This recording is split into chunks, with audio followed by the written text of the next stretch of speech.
අද මම ඔයාලත් එක්ක ෂෙයා කරගන්නේ මගේ 2026 ඉයර් ප්ලෑන් එක මම කොහොමද හදාගත්තේ කියලා. මේ විදිහට මම ඉස්සරහට පේජ් එකක් අලවලා මේ වගේ ලස්සන මේන් කවර් පේජ් එක හදාගත්තා. ඊට පස්සේ මම මෙන්න මේ විදිහට ගෝල්ස් දාන්න පේජ් එකක් අලව ගන්නවා. මම අරන් තියෙන්නේ CR book එකක් මේ පාර මගේ ඉයර් ප්ලෑන් එකට. ඒකට මම මේ විදිහට ෂීට්ස් වල ලස්සනට කලර්ෆුල් විදිහට ඩිසයින් කරලා මෙහෙම පිටුවෙන් පිටුව අලව ගන්නවා.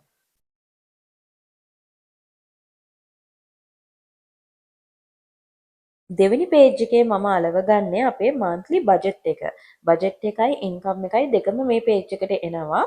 එතකොට අපිට මුලින්ම අපිට මොනවාද ආදායම එන්නේ, අපි කොහොමද ඒක මාසෙ බැලන්ස් කරගන්නේ වගේ දේවල් තමයි මේකේ අපි දාන්නේ. මේ පේජ් එක මම දෙවෙනියට අලව ගන්නවා. මේකම කරන් යද්දි මම ඔයගලන්ට කියන්නම් මේක ගැන විස්තර. මම මේකට අරන් තියෙන්නේ පිටු 200 CR book එකක්. ඕගොල්ලන්ට මේකට ගැලපෙන පොත් වගේ දේවල් වෙනමම හදලා තියෙනවා monthly plan, එතකොට meal plan සම්බන්ධව. ඉතින් ඔයගොල්ලන්ට පුළුවන් ඒවා කඩවල වලින් ගන්න. නමුත් මම මේ පාර එහෙම ගත්තේ නෑ. මගේ ගිය පාර book එක නම් ඒ වගේ book එකක් තියෙන්නේ. නමුත් මට ඒකේ ඉඩකඩ මදි. මට පහසු විදිහට මට ඕන දේවල් ලියන්න ඒක මට ඕන විදිහට නෙමෙයි හදලා තියෙන. අර හැමෝටම ගැලපෙන විදිහට නේම හදන්නේ. ඉතින් මට හිතුණා මේ මට ඕන විදිහට මේ පාර බුක් එක හදා ගන්න ඕනේ කියලා මට හොඳට පහසුවෙන් දේවල් නෝට් කරගන්න පුළුවන් විදිහට. ඉතින් ඒ නිසා තමයි මම මේ විදිහට හැදුවේ. ඔයගොල්ලෝ කැමති විදිහකට ඔයගොල්ලන්ට ඒක හදා ගන්න පුළුවන්. ඊළඟට දෙවෙනි පේජ් එකෙන් අපි බජට් එක දැම්මා. තුන්වෙනි පේජ් එකට මම අලව ගන්න අපේ ග්‍රොසරි ලිස්ට් එක. සාමාන්‍යයෙන් මාසෙකටද ඔයගොල්ලෝ බඩු ගන්න, ඔයගොල්ලෝ සතියකටද ගන්න කියන එක අනුව ඔයගොල්ලන්ට ඒක ලිස්ට් කරගන්න පුළුවන්. මම සාමාන්‍යයෙන් මාසෙට එක සැරේ බඩු ගන්නවා, සතියට සැරයක් ගන්නෙ මම. එළවලු පළතුරු, මස් මාළු ඒ වගේ දේවල් තමයි. ඒ නිසා මම මේ විදිහට ඒකට වෙනම පේජ් එකක් ඇරලා තියෙනවා. ඒක ඔයගොල්ලන්ට මාසෙට කොච්චරක් බඩු ගන්නවද කියන එක අනුව මෙතෙන්ට පේජ් කීයක් ඕනේද කියන එක ඔයගොල්ලෝ ඩිසයිඩ් කරලා අලව ගන්න. මෙන්න මේ විදිහට තමයි මම ඒ පේජ් එක හදලා තියෙන්නේ. ඊළඟ පිටුව මම අයින් කරලා තියෙන්නේ අපේ monthly plan එකට. දවස් 31ට අපි මොනවද කරන්නේ? අපිට නිමාඩු දවස් මොනවද? අපි ඒ දවස් වලට මේ මාසේ යන්න ඉන්න ගමන් බිමන් අපිට ඒ මාසේ කරන්න තියෙන දේවල්, ওই වගේ දේවල් තමයි අපි ඒකේ නෝට් ඩවුන් කරගන්නේ. ඉතින් මේ වගේ බුක් එකක් හරි, ඔයගොල්ලෝ ෆෝන් එකේ හරි මොකක් හරි ඇප් එකක හරි මේ වගේ නෝට් එකක් දාලා ඔයගොල්ලන්ගේ දවස ප්ලෑන් කරගන්නවා නම් ඇත්තටම මේක ගොඩක් වටිනවා. ඔයගොල්ලන්ගේ ඒ දවස හොඳට අර්ථවත්ව ගෙවන්නත්, ඔයගොල්ලන්ගේ එදිනෙදා වැඩ අපිටපසු නොකර ගන්න නැතුව අතපසු කරගන්න නැතුව ඒ දේවල් හරියට කරන්නත්, ඔයගොල්ලන්ගේ දවස ගැන ඔයගොල්ලට ආයෙත් පසුතැවීමක් නැතුව හැමදේම සම්පූර්ණ කරගන්නත් මේ විදිහට ඔයගොල්ලෝ ප්ලෑන් එකක් ඇතුව වැඩ කරන එක ගොඩක් වටිනවා.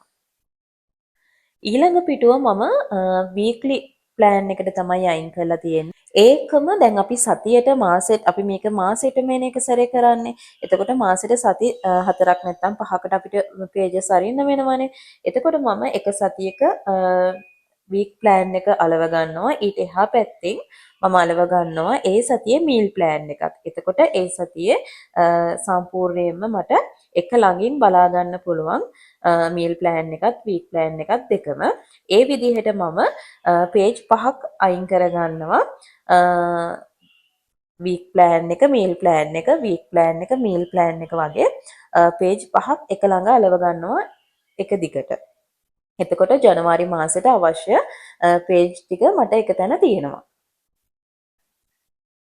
ඉතින් ඔයා මේ ගෙදරක කියන්නේ ඔයා වයිෆ් කෙනෙක් නෙමෙයි නම්, එහෙම නැත්නම් ඔයා ගෙදරක දෙයක් පාලනය කරන කෙනෙක් නෙමෙයි නම්, ඔයා ස්ටඩි කරන කෙනෙක් නම්, ඔයා ස්ටුඩන්ට් කෙනෙක් නම් ඔයාට පුළුවන් ඔයාගේ ඒ දේවල් ප්ලෑන් කරගන්න. දැන් සාමාන්‍යයෙන් මම දැන් මීට අවුරුදු 8ක් 9ක් වගේ උඩ ඉඳන් තමයි ඔක ප්ලෑන් කරන්න පටන් ගත්තේ. මම එතකොට ඉස්කෝලේ ගිහිල්ලා අපි මොනවද ඉස්කෝලේ යන දේවල්, ක්ලාස් දේවල්, එතකොට අපි මොනවද පාඩම් කරන්න ඕනේ, ඒ වගේ දේවල් තමයි මම මුලින්ම ওই විදිහට ඇනුවල් ප්ලෑන් එකක් හදාගෙන කරන්න ගත්තේ. ඊට පස්සේ මැරි කරාට පස්සේ ගෙදර දේවල් කරන්න ගත්තට පස්සේ තමයි මම මේ විදිහට ප්ලෑන් එකක් හදාගන්නේ. ඉතින් මම ස්ටඩිත් කරන නිසා මම ඒකටත් වෙනම මේ විදිහට පේජ් එකක් අයින් කරලා තියෙනවා. ඔයගොල්ලන්ට පුළුවන් ඒකත් ඔයගොල්ලෝ ස්ටඩි කරන කෙනෙක් නම් ඒ වගේ පේජ් එකකුත් මේකට එකතු කරගන්න. ඉතින් මෙන්න මේ විදිහට තමයි අපි ජනවාරි මාසෙට පේජ් ටික අලවගත්තේ. ඊට පස්සේ මේ ටික ඉවර වුණාට පස්සේ ඔයාලට පෙබරවාරි මාසෙටත් ආයෙත් මේ වගේම පිටු ටිකක් අලව ගන්න පුළුවන්. මේ ඔක්කොම මුළු අවුරුද්දෙටම ඔයාලට 200 බුක් එකක් ගත්තා නම් හොඳටම ඇති මේ විදිහට ලස්සනට ප්ලෑන් කරගන්න. මේ විදිහට අපි දැන් බුක් එක හදාගත්තා. ඔයගොල්ලෝ කැමති විදිහට කැමති පාට එකකින් මේ විදිහට හදාගන්න පුළුවන්. මේකේ ප්ලෑන්ස් ඔක්කොම ටික තියෙන බුක් එකක් තමයි මම හදන්නේ. ඊට පස්සේ පළවෙනි පිටුව මම අයින් කරලා තියෙන්නේ ගෝල්ස් වලට. මෙතනදී අපි දාන්නේ අපේ ඇනුවල් එකටම කරන්න තියෙන ගෝල්ස්. පොඩි පොඩි දේවල් නෙමෙයි අර ලොකු ඇචීව්මන්ට් තමයි දාන්න තියෙන්නේ. සාමාන්‍යයෙන් වාහනයක් ගන්න එකක්, ගෙයක් හදන්න බලාපොරොත්තු ඉන්නවා නම් ඒකක්, ඔයාම කොයි හරි රටකට යන්න බලාපොරොත්තු ඉන්නවා නම් එහෙම නැත්නම් ඔයා ඩිග්‍රී එකක් කම්ප්ලීට් කරන්න බලාපොරොත්තු ඉන්නවා නම් ඒ දේවල් තමයි මේකේ අපි අලවගන්නේ. මෙතන මේ එක එක මේ කොටස් වලට අලව ගන්න තමයි තියෙන්නේ. ඒක මම දැන් කරන්නේ නැහැ. ඊට පස්සේ තියෙන්නේ මුලින්ම පිටුව අයින් කරලා තියෙන්නේ monthly budget එකට. ඒක අපි මුලින්ම කරගන්න ඕනේ හින්දා මෙන්න මේ විදිහට page එක මම අයින් කරලා තියෙනවා. මෙතන තියෙන්නේ අපි earn කරන්නේ කොහෙන්ද කියලා. දැන් සමහර වෙලාවට ගොඩක් අය එක job එකකින් නෙමෙයි earn කරන්නේ. ඒගොල්ලන්ට තියෙනවා online business තියෙනවා. ඒගොල්ලෝ හවසට කරන වෙන income තියෙන දේවල් තියෙනවා. ඒ වගේ ඔයගොල්ලන්ට දාන්න පුළුවන් මෙතන. ඒ එන එක මෙතනින් දාන්න පුළුවන් ඔයාකින් earn කරන ගාන අවසානට ඔයාට මෙතන ටෝටල් එක දාන්න පුළුවන් ඔයා මාසෙට කොච්චරක් earn කරාද කියලා. ඊට පස්සේ අපි මෙතනට මාසෙ දානවා. ටෝටල් ඉන්කම් එක මෙතන ආයෙත් දාගන්නවා. ඊට පස්සේ ඔයාට කොච්චරක් වියදම් වුණාද, ඔයා කොච්චරක් ඉතුරු කරාද කියන එක ඔයා මේ මාසේ දානවා. එතකොට ඔයාට මේ අවුරුද්දම මේ පොතේ අවසානට බලන්න පුළුවන් ඔයා මාසෙකට කොච්චරක් වියදම් කරනවද, ඔයාගේ ඉන්කම් එකට වඩා ඔයා වියදම් කරන ප්‍රමාණය වැඩිද, ඔයා කොච්චරක් ඉතුරු කරාද කියන එක මෙතන නෝට් එකක් තියෙනවා. ඊට පස්සේ මෙතන තියෙනවා ඔයගොල්ලන්ට දාන්න පුළුවන් දිනෙත් එක්ක ඔයගොල්ලෝ මොන හරි දෙයක් ගත්තා නම් කොච්චරක් වියදම් කරාද කියලා දිනෙත් එක්කම ඔයාලට දාන්න පුළුවන්. තියෙනවා විස්තර කරලා දාන්න පුළුවන් දවස ගානේ ඔයා වියදම් කරන ප්‍රමාණය. එතකොට ඔයාට ඔයාගේ අවබෝධයක් තියෙනවා ඔයා කොච්චරක් වියදම් කරනවද දවසට. ඒක අඩුද වැඩිද ඔයාට ඒක බැලන්ස් කරගන්න පුළුවන් මේ විදිහට තිබ්බහම. මෙතන ටෝටල් එක දාන්නත් පුළුවන්. ඊට පස්සේ මම දාගෙන තියෙන්නේ අපිට මාසේ මුලදීම ඕන වෙන්නේ අපේ බජට් එක අපි හදාගන්නවා අපිට කීයක් ඉන්කම් එක තියෙනවද කියලා. ඊට පස්සේ අපි කරන්නේ ඒකට හරියන්න අපේ මාසේ බැලන්ස් කරගන්න එකනේ. එතකොට මම ඊළඟට දාලා තියෙනවා ග්‍රොසරි ලිස්ට් එක. මේකේ මම වෙන වෙනම දාලා තියෙනවා ලේසියට. මොකද මම ගොඩක් දේවල් එක එක තැන් වලින් ගන්නෙ. සුපර් මාකට් එකෙන් ගන්න දේවල් වලට අමතරව මම ෆෘට්ස්, වෙජිටබල්ස් එහෙම එළියෙන් ගන්න වෙලාවල් තියෙනවා. මීට් එහෙම මම එළියෙන් ගන්නෙ. ඒ නිසා මම ඒවා වෙන වෙනම ලිස්ට් එක හදාගෙන තියෙනවා. වෙජිටබල්, ෆෘට්ස්, මීට් එතකොට කිරි ආහාර ඒ කිරි ආශ්‍රිත නිෂ්පාදන යෝගට් චීස් ඒ වගේ දේවල් ඊට පස්සේ ෆ්‍රෝසන් දේවල් ඊට පස්සේ බ්‍රෙවරේජ් ඒ ඔක්කොම දාලා අවසානට මම පොඩි නෝට් එකක් කොටසක් අයින් කරලා තියෙනවා මොකක් හරි මට ස්පෙෂල් දෙයක් මෙතන නෝට් කරගන්න ඕන වුණා මේක ඔයගොල්ලන්ට එක පේජ් එකක් මදි වෙයි මොකද මේ ඔයගොල්ලන්ට මාසෙට යන බඩු ගාන ගෙදර ඉන්න කට්ටිය අනුව ඔයගොල්ලන්ට මේ වගේ පේජ් දෙක තුනක් අලව ගන්න වෙයි ඒක ඔයගොල්ලන්ට යන ප්‍රමාණය අඩුව කරගන්න මම මේ වගේ පේජ් දෙකක් නැත්නම් තුනක් මාසෙකට අයින් කරගන්නවා මේ තියෙන්නේ ඒවට මම ඉඩ තියලා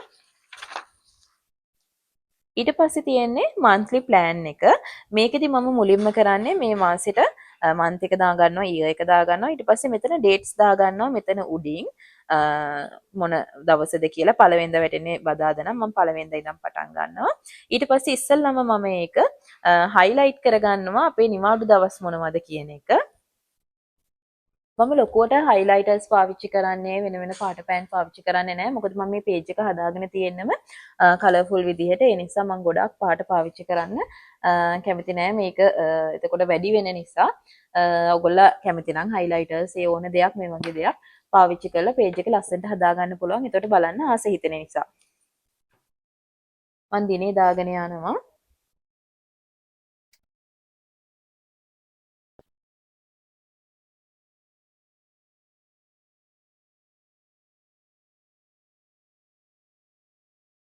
ඔන්න ඔය විදිහට දිනේ දාගෙන අපි මාසෙ මුලදී දැන් ඔයා දන්නවනේ ඔයාට සෙනසුරාදා දින නිමාඩු තියෙන්නේ. මේ වගේ දේවල් ඔයා දන්නවා නම් ඒ දවස් ටික මාක් කරගෙන යන්න. ඔයගොල්ලෝ නිමාඩු ගන්න දවස් මොනවද කියලා.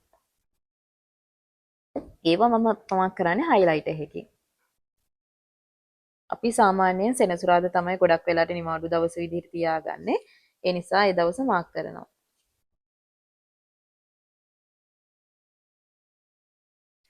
ඊට පස්සේ අපි මේ මන්ත්ලි ප්ලෑන් එකේ ලියන්නේ අපි ඒ දවස්වලට කරන්න හිතාගෙන ඉන්න දේවල්. අපි දැන් කලින් ප්ලෑන් කරන් ඉන්න දේවල් තියෙනවානේ. දැන් සාමාන්‍යයෙන් ජනවාරි 8 කියන්නේ අපේ හස්බන්ඩ්ගේ බර්ත්ඩේ එක. එතකොට මට ඒක කලින්ම මාක් කරගන්න පුළුවන්. ඊට අමතරව සෙනසුරාදා මගේ බබාට ස්විමින් ක්ලාස් තියෙනවා. නෝමලි අනිත් දවස්වල එයාට ස්කූල් පටන් ගන්නවා. 7 වෙනිදා ඉඳන්. එතකොට මට එතන ඉඳන් ඒ ටික නෝට් කරගන්න පුළුවන්. ඊට අමතරව අපි කොහේ හරි යන්න හිතාගෙන ඉන්නවා නම් කොහේ හරි චර්ච් යන්න හරි කොහේ හරි ගමනක් යන්න හරි හිතාගෙන ඉන්නවා නම් ඒ ටික මම ගානට බැලන්ස් කරලා මේ දවස් වලට ලියා ගන්නවා. ඔන්න ඔය විදිහට ලියා ගන්නවා. මම අනිත් දේවල් ලියා ගන්නේ නැහැ. පස්සේ ඒක ලියා ගන්න තියෙනවා. ඊට පස්සේ මේ මාසේ ඔයාලට මොනවා හරි විශේෂිත දෙයකට ප්‍රයොරිටි දෙන්න තියෙනවා නම් ඒක මෙතන නෝට් කරගන්න highlight එකක් විදිහට. ඊට පස්සේ මෙතන monthly goals තියෙනවා. එතකොට ඔයාට දැන් අර annual goals වලට අමතරව ඔයා මේ මාසේ මොකක් හරි විශේෂ ගාණක් ඉතුරු කරන්න හිතාගෙන ඉන්නවා නම් මේ මාසේ මොකක් හරි ගෙදරට බඩුවක් ගන්න හිතාගෙන ඉන්නවා නම් ඒ වගේ දේවල් තමයි අපි මෙතෙන්ට දාන්නේ. මෙතන ඔයාට වෙන මොන හරි notes දාගන්න තියෙනවා නම් මේ සතියේ මොකක් හරි ඊළඟ සතියේට බලන්න හරි ඒක ඔයාට මෙතන දාගන්න පුළුවන්. මෙතන තියෙන්නේ අපේ weekly plan එක. මෙතන week off කියලා තියෙනවා. එතකොට මෙතන month off කියලා තියෙනවා. ජනවාරි මොන week එකද කියලා තමයි මෙතනට අපි දාන්නේ. ඊට පස්සේ මෙතන තියෙනවා සතියේ දවස් 7. දැන් අපි month එකට අපි මේ විදිහට දවස් බෙදාගත්තට සමහර වෙලාවට එකම දවසේ අපි එකම වැඩේ කරගෙන ඉන්නේ නැහැනේ. අපිට day එකට කරන්න තියෙන වැඩ තියෙනවා. දැන් ඔයා ගෙදර පිරිසිදු කරනවා කියලා ගමුකෝ. එතකොට ඔයා හැමදාම ගෙදර එකම ටික කොටස මේවා කරන්න. ඔයා deep clean දැන් fridge එක deep clean කරනවා නම් ඔයාට පුළුවන් ඔයා සඳුදා දේ වැඩේ කරන්නේ අඟහරුවාදද ඒ ටික නෝට් කරගන්න පුළුවන්. ඔයා සැටර්ඩේ මොනවා හරි කරන්න බලාපොරොත්තු වෙමින් ඉන්නවා නම් විශේෂ දෙයක් ගෙදරදී. ඔයා මේ මොනවා හරි දැන් ඔයා vlog කරන කෙනෙක් නම් ඔයා ඒ vlog එකට වෙන් කරන්නේ ඒක edit කරන්න වෙන් කරන්නේ කොයි දවසද? ඔයා vlog එක plan කරන්නේ කොයි දවසද? ඒක වීඩියෝ කරන්නේ කොයි දවසද? ඒ දේවල් ඔයාලට නෝට් කරගන්න පුළුවන්. විශේෂයෙන් ඔයගොල්ලෝගේ බබාලා වෙනුවෙන් දැන් මගේ channel එක බලන්නේ ගොඩක් වෙලාට බබාලානේ. බබාලාගේ අම්මලානේ. එතකොට ඒ අම්මලාට බබාලා වෙනුවෙන් දෙයක් කරන්න තියෙනවා නම් බබාව කොහේ හරි play house එකකට එක්කන් යනවා නම් එහෙම නැත්නම් බබාට මොනවා හරි activities ඔයා කරවනවා නම් ඒ activities වලට වෙන් කරන දවසක් එහෙම නැත්නම් ඔයා ඔයාට දැන් අපි කියමුකෝ ඔයාට pet කෙනෙක් ඉන්නවා කියලා ඔයා ඒ pet වනාවන් වෙන් කරන දවස එයාට vaccination වලට එක්කන් යන දවස ඒ වගේ දේවල් මේ ඔයාට note කරගන්න පුළුවන්. එතකොට ඔයාට ඒ දවසට අදාළ කරන්න තියෙන වැඩ ටික උදේට ඔයාට මේ book එක බැලුවාම ඔයාට මතක් වෙනවා මම අද දවසේ මේ ටික කරලා ඉවර කරන්න ඕනේ කියලා. එතකොට නොදැනුවත්වම ඒ සතිය ඔයා ඒ වැඩ ටික කරලා ඒ මාස පුරාවටම ඔයා සම්පූර්ණයෙන්ම ඔයාට අදාළ වැඩ ටික කරලා ඉවර කරලා තියෙනවා. ඊට පස්සේ දැන් අපිට මේ week plan එකත් එක්කම අපිට මේ week එකට තියෙනවනේ meal plan එකක් අපි මේ සතියේ මොනවද උයන්නේ. ගොඩක් අයට තියෙන ප්‍රශ්නයක් තමයි මට ගොඩක් අය කතා කරලා අහන දෙයක් තමයි බබාට උයන කෑම ඒගොල්ලන්ට plan කරගන්න බෑ. හෙට මොනවද දෙන්නේ කියලා හිතා ගන්න බෑ. අනේ මොනවද දෙන්නේ එහෙම කියලා. ඉතින් ඒ වගේ ප්‍රශ්න එන්නේ නැහැ. ඔයා සතියේ කලින් සතියේ සිකුරාදට හරි ඔයා මේ විදිහට meal plan එකක් හදාගත්තොත් මම මේ ලබන සතියේ breakfast එකට මොනවද දෙන්නේ, lunch එකට මොනවද දෙන්නේ, dinner එකට මොනවද දෙන්නේ, snack එක මොනවද දෙන්නේ. ගෙදරටත් ඔයාට මේ විදිහට කරගන්න පුළුවන්. මේක දැන් මගේ බබාට අවුරුදු 2කමාරක් වෙන්න ළඟයිනේ. ඉතින් එයා ගොඩක් වෙලාට ගෙදර කෑමත් කනවා සහ එයාට විශේෂ කෑම හදනවා නම් ඒ දේවලුත් මට මෙතන නෝට් කරගන්න පුළුවන්. ඉතින් මම මේක පාවිච්චි කරන්නේ අපේ ගෙදර වැඩිහිටිය අයගේ කියන්නේ හස්බන්ඩ්ගේ මගේ මීල් ප්ලෑන් එක විදිහට. ඒ අතරේ බබාගේ දේවලුත් දානවා. එයාට අමතර දෙයක් හදනවා නම් මෙතෙන්ට දාගන්නවා. එතකොට අපිට ගොඩක් වෙලාට සමබර ආහාර වේලක් දෙන්න පුළුවන්. ඒක එක ඊට පස්සේ අපිට කෑම සතිය මුලදී බඩු ගෙනත් තියාගන්න පුළුවන්. අපිට දවස ගානේ මොනවා හරි හදන්න ගියාම අරක නෑ මේක නෑ කියලා හොයන්න වෙන්නේ නෑ. අපිට කලින් දවසේම මේ මීල් ප්ලෑන් එක බලලා හෙට මේ දේවල් හදන්න. දැන් අපි කියමුකෝ අපි හෙට කඩල මොනවා හරි තම්මන් හිතාගෙන ඉන්නවා. හැබැයි ඔයා මීල් ප්ලෑන් එක බලන්න හෙට උදේට නම් ඔයාට කඩල ටික පෙඟෙන්න වෙලාවක් නැහැ. හැබැයි ඔයා මේක කලින් දවසේ රා බැලුවොත් ඔයාට කලින් දවසේ කඩල ටික පෙඟෙන්න දාලා ඔයාට ලස්සනට ඒ දවසේ පටන් ගන්න පුළුවන්. ඒ නිසා මෙන්න මේ විදිහට මීල් ප්ලෑන් එකක් හදා ගන්න පුළුවන්. මෙතන Sunday, Saturday, Friday ඔහොම කියලා dates තියෙනවා. මේ උඩේ ඉඳන් Monday, Tuesday එහෙම කියලා. ඔයගොල්ලන්ට පුළුවන් මේ විදිහට බෙදා ගන්න. ඊට අමතරව මම යටින් දාලා තියෙනවා අපේ grocery අර monthly list එකට අමතරව මෙතන දානවා අපි තව shopping list එකක්. ඒකට හේතුව දැන් අපි කොච්චර බඩු ගෙනාවත් චූටි චූටි දේවල් පොඩි පොඩි දේවල් හැම තිස්සෙම වමනාවෙන් නැති දේවල් අපිට මේ meal plan එක හදද්දි අපි කියමු දැන් ඔයා පීසා හදන්න ඉන්නවා. හැබැයි අපි හැමදාම daily පාවිච්චි කරන දෙයක් නෙමෙයි yeast වගේ දේවල්. නමුත් ඔයාට මෙතනදී ඔයා හදාලා තියෙන කෑමකට ඔයාට yeast වගේ දෙයක් ඕනේ. හැබැයි ගෙදර ඔයා monthly එක අරන් නැහැ. එතකොට ඔයාට පුළුවන් මෙන්න මෙතන note කරගන්න මම මේ සතිය හදන්න යන කෑම වල තියෙන අඩුපාඩු පුංචි අඩුපාඩු. එතකොට ඔයාට පුළුවන් මේ සතියේ පටන් ගන්න කලින්ම ඊළඟ සතියට අවශ්‍ය කරන හැමදේම ගෙනත් තියාගන්න. එතකොට කිසිම ප්‍රශ්නයක් නැහැ. නිතර කඩේ යන්න අවශ්‍ය නැහැ. එතකොට වියදම් වැඩි වෙන්නේ නැහැ. ඔයාලට ලස්සනට මේ සතිය පටන් ගන්න පුළුවන්. ඉතින් දැන් මේ විදිහට අපිට මාසෙට සති 4ක් හෝ 5ක් සෙට් වෙනවානේ. එතකොට අපි මාසෙට මෙන්න මේ වගේ පේජ් 5ක් විතර අලව ගන්න ඕනේ. ඒ වගේම අපේ වීක්ලි ප්ලෑන් එකෙත් මෙන්න මේ විදිහට ළඟ ළඟ පේජ් දෙක හදාගත්තාම අපිට ලේසි ඒ සතියේ දේවල් මාක් කරගන්න. ඉතින් මම ඒ ටික අලවන්න තමයි මේ පිටු ඉඩ තියලා තියෙන්නේ. ඊළඟට තියෙන්නේ ස්ටඩි ප්ලෑන් එක. සාමාන්‍යයෙන් මේක හැම කෙනෙක්ටම ඕන වෙන එකක් නෑ. හැමෝම ස්ටඩි කරන්නේ නෑනේ ගොඩක් වෙලාවට. ඉතින් ඔයා ස්ටඩි කරන කෙනෙක් නම් ඔයාට මේක වැදගත් වෙයි. මෙතනදී ඩේට් එක දානවා. අපි ඩේ එක දාගන්නවා. ගොඩක් වෙලාවට මම මෙතන ඩේ එකට වඩා මම මෙතන වීක් එක තමයි මම දාගන්නේ. මොකද හේතුව මට ගොඩක් සබ්ජෙක්ට් පාඩම් කරන්න නැහැ. එතකොට මම මෙතන ටයිම් එක දාගන්නවා. ටයිම් එකත් ගොඩාක් වෙලාට මට එකම ටයිම් එක තමයි සෙට් වෙන්නේ. එක්ක බබා නිදාගත්තට පස්සේ ඒ වගේනේ. එතකොට මම මෙතන ටයිම් එක දානවා. මට තියෙන සබ්ජෙක්ට් එක දාගන්නවා. මෙතන කොටු 7ක් තියෙනවා. එතකොට මට දවස් 7ට ඒ සබ්ජෙක්ට් එක දාලා බෙදා ගන්න පුළුවන්. ඊට අමතරව මට විශේෂ දෙයක් මොන හරි කරන්න තියෙනවා නම් මම පාස් පේපර්ස් මොන හරි බලනවා නම් මම මොන හරි අසයින්මන්ට් එකක් කරන්න තියෙනවා නම් වගේ මෙතනට මට ස්පෙෂල් නෝටිස් එකක් දාගන්න පුළුවන්. මෙතන තියෙන රිමයින්ඩර් එකක් මොකක් හරි අමතක ක්ලාස් එකක් මොන හරි වැටෙනවා නම් ඒ වගේ දෙයක් මට මෙතන දාගන්න පුළුවන්. ඒක අනිවාර්යයෙන්ම අපිට ඕන දෙයක් නෙමෙයි. හැබැයි පොඩි නෝට් එකක් දාගන්න ඉඩ තියෙන එක හොඳයි. මෙතන තී විදිහට නෝට් එකක් දාගන්න මොන හරි ඔයාලට එළියෙන් ගන්න දෙයක් තියෙනවා නම් ඔයාලට print out මොන හරි ගන්න දෙයක් තියෙනවා නම් මෙන්න මෙතන නෝට් කරගන්න පුළුවන්. එතකොට මේ සතියේ වැඩ ටික ඔයාලට ඉවර කරගන්න හරිම ලේසියි. ඉතින් මේ තියෙන්නේ මගේ ඇනුවල් ප්ලෑන එක. මේක ඔයගොල්ලන්ට මම මේකට පාවිච්චි කරලා තියෙන පිටු 200 පොතක් අරගෙන මට අවශ්‍ය විදිහට මට ඉඩි කඩ අවශ්‍ය විදිහට මම මේක මට ඕන විදිහට පහසු විදිහට හදලා තියෙන්නේ. නමුත් ඔයගොල්ලන්ට එළියෙන් බුක් ෂොප් වලින් ඕන තැනකින් ගන්න පුළුවන් දැන් ඕන තරම් මේ වගේ පොත් තියෙනවා ලස්සනට හදලා මීල් ප්ලෑන් ලියන්න වෙනම පොත්, එතකොට shopping list එක ලියන්න වෙනම පොත්, ඔයගොල්ලෝ ප්ලෑන් එක වීක්ලි ප්ලෑන් එක ලියන්න වෙනම පොත් ওই විදිහට ගන්න පුළුවන්. ඉතින් ඔයා කැමති නම් ඒ විදිහට ඔයාට ගන්නත් පුළුවන්.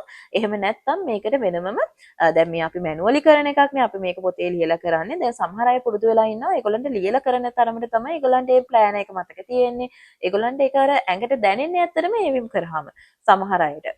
සමහර අයට තියෙනවා ඒගොල්ලෝ පුරුදු වෙලා තියෙන ඒගොල්ලෝ ෆෝන් එකේ නෝට් එකක් දාගෙන එහෙම නැත්නම් මේකට වෙනම ඇප් තියෙනවා. මේවා ප්ලෑන් කරගන්න. ඒකට ඒවා රිමයින්ඩ් වෙන ඇප් තියෙනවා. ඒ දේවල් වලිනුත් ඔයගොල්ලන්ට මේක ප්ලෑන් කරගන්න පුළුවන්. කොහොම හරි ප්‍රධානම දේ තමයි අපි ප්ලෑන් එකකට වැඩ කරන එක තමයි ප්‍රධානම දේ. මොකද එතකොට ඔයගොල්ලන්ට කිසිම දෙයක් අමතක වෙන්නේ නැතුව ඒක ඔයගොල්ලන්ගේ දවස, ඔයගොල්ලන්ගේ සතිය, ඔයගොල්ලන්ගේ මාසේ හරියටම ප්ලෑන් එකකට වැඩ කරලා ඔයගොල්ලන්ට මේ මාසේ අපතේ යන්නේ නැතුව, කාලේ අපතේ යන්නේ නැතුව දේවල් ප්ලෑන් කරගන්න පුළුවන් එක තමයි තියෙන ලොකුම වාසිය. ඉතින් මේ මං හදලා තියෙන සෙටප් එකේ PDF එක ඔයගොල්ලන්ට ඕන කෙනෙක් ඉන්නවා නම් ඒ කියන්නේ ඔයගොල්ලන්ට මේක හදාගන්න තේරෙන්නේ නැහැ, මේ විදිහට pages හදාගන්න තේරෙන්නේ නැහැ. ඉතින් ඔයගොල්ලන්ට මේ වගේ එකක් හදාගන්න තිබ්බනම් හොඳයි. එළියෙන් හදාගන්න ගියොත් ඔයගොල්ලන්ට ලොකු වියදමක් යනවා කියලා ඔයගොල්ලෝ හිතනවා නම් මට පුළුවන් ඔයගොල්ලන්ට මේ මම හදලා තියෙන සෙටප් එකේ PDF එක දෙන්න. එතකොට ඔයගොල්ලන්ට තියෙන එක කමියුනිකේෂන් එකකට ගිහිල්ලා print out දාගෙන මේ විදිහට page වලට අලව ගන්න විතරයි. මේක ඔයගොල්ලන්ට හැම මාසෙම පාවිච්චි කරන්න පුළුවන්. ඉතින් ඔයගොල්ලෝ කැමති නම් කියන්න. මම ඒක මුදල් අය කරලා කරන දෙයක් නෙමෙයි. මම ඔයගොල්ලන්ට උදව්වක් විදිහට ඔයගොල්ලෝ මට මැසේජ් එකක් හරි කමෙන්ට් එකක් හරි තියන්න. මම එතකොට මේක ඔයගොල්ලන්ට PDF එක දෙන්නම්. ඔයගොල්ලන්ට print out අරන් ලස්සනට මේ විදිහට මේ අවුරුද්ද පටන් ගන්න පුළුවන්. දැන් මම මේ බුක් එකේ සමහර නෝට්ස් දාගෙන තියෙන්නේ. තාම මේ දෙසැම්බර් මාසේ මැද නිසා මට සමහර ඒවා ෆිල් කරගන්න බෑ. ඒවා මම ලං වෙලා ෆිල් කරගන්නවා. මෙන්න මේ විදිහට මට තියෙන ඒවා මම සමහර ඒවා ෆිල් කරා. දැන් ඊට අමතරව මේවට මම දාගන්නවා මෙන්න මේ වගේ ස්ටිකි නෝට් එකක නෝට් එකක් දාලා දාගන්නවා. ඒ පේජ් එක මොනවාද තියෙන්නේ කියලා. එතකොට මට හොයාගන්න පුළුවන් උඩින් බලලා දැන් මේක ගොඩක් මාස ගානට ෆිල් වෙනවානේ. එතකොට ඉක්මනට හොයාගන්න පුළුවන් මොන මාසේ මොන නෝට් එකද මට උඩින් තියෙන්නේ කියලා.